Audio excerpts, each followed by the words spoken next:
सत्य क्या है, उनकी सही व्याख्या क्या है, यह जानने से ही युद्ध या संकट से बचने की उम्मीद बनती है, यानी कि विश्व में शांति प्रस्थापित होती है।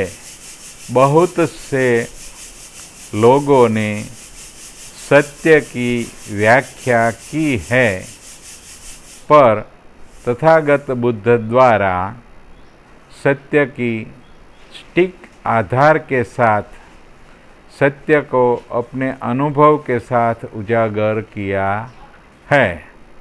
अगर कोई काम करने से मिलने वाला परिणाम से खुद का, अन्य लोगों का और सृष्टि के सभी जीवों का कल्याण होता है, सिर्फ वह सत्य है।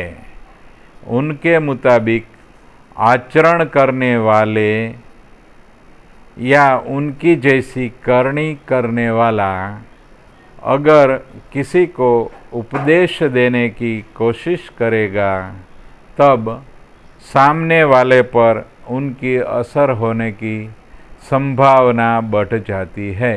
इसे कहते हैं हमें युद्ध नहीं, बुद्ध चाहिए। साधु साधु साधु।